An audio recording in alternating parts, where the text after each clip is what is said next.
कहाँ सोया है चौकीदार।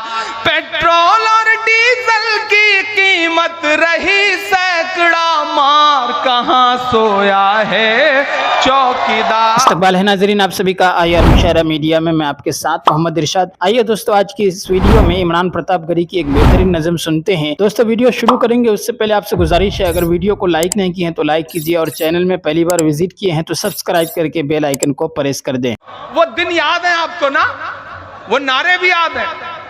और इन दिनों जो हालात हैं, मैं देश के आम जो नागरिक हैं उनकी पीड़ा को एक शायर आवाज देने की कोशिश करता है।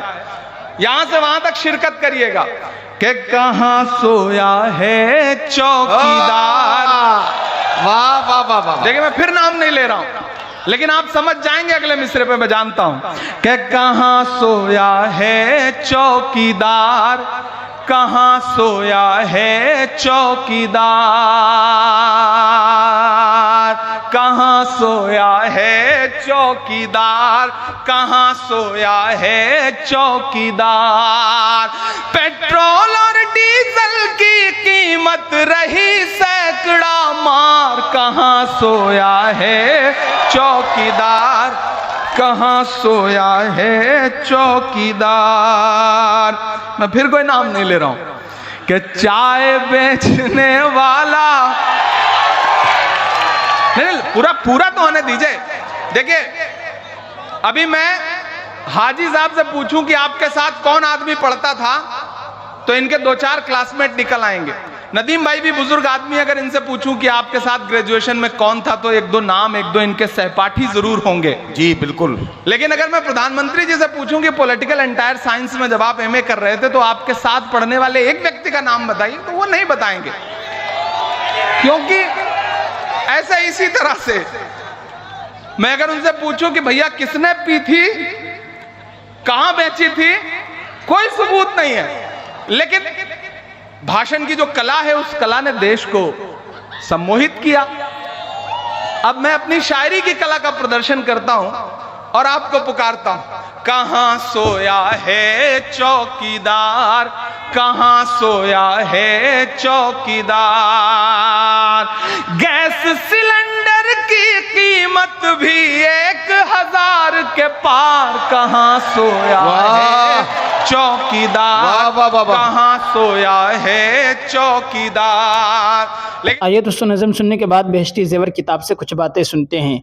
हज़रत ज़ैनब हजश की बेटी का जिक्र, ये भी हमारे पैगंबर मोहम्मद सल्लल्लाहु अलैहि वसल्लम की बीवी हैं।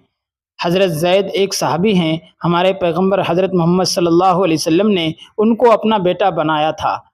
पहले बेटा बनना शरअ में दुरुस्त था। जब वो जवान हुए तो हज़रत मोहम्मद सल्लल्लाहु अलैहि वसल्लम को उनकी शादी की फ़िक्र हुई।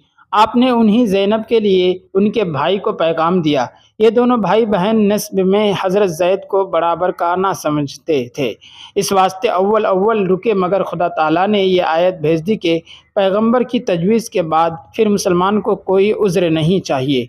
दोनों ने मंजूर कर लिया और निकाह हो गया, मगर कुछ मियाँ बीवी में अच्छी तरह से ना बनी तो नौबत यहाँ तक पहुंची कि हज़रत ज़ैद ने तलाक देने का इरादा कर लिया और हज़रत मोहम्मद सल्लल्लाहु अलैहि वसल्लम से आकर सुलह की। हज़रत मोहम्मद सल्लल्लाहु अलैहि वसल्लम ने रोका और समझाया, मगर अंदाज से आपको मालूम हो गया कि ये बग़ैर तलाक दिए रहेंगे नहीं। उस वक्त आपको बहुत सोच हुआ कि अव्वल ही उन दोनों भाई बहनों का दिल उस निकाह को गवारा ना करता था, मगर हमारे कहने से कबूल कर लिया। अब अगर तलाक हो गई तो और भी दोनों भाई बहनों की बात हल्की होगी और बहुत दिल शिकनी होगी। इनकी दिलजोई की क्या तदबीर की जाए। आखिर सोचने से ये बात ख्याल में आई कि अगर मैं अपने से निकाह करूं तो बेशक उनके आंसू पूछ जाएंगे, वरना कोई बात समझ में नहीं आती। लेकिन इसके साथ ही दुनिया की ज़बान का ये भी ख्याल था कि बेईमान लोग ताने ज़रूर देंगे कि बेटे की बीवी को घर में डाल लिया। अगरचे शरा से मुँह बोला बेटा सचमुच का बेटा नहीं हो जाता, मगर खिलकत की ज़बान को कौन पकड़े। फिर उनमें भी बेईमान लोग जिनको ताना देने के वास्ते ज़रा सा हीला बहुत है। आप इसी सोच विचार में थे, इधर हज़रत ज़ैद ने तलाक भी दे दी।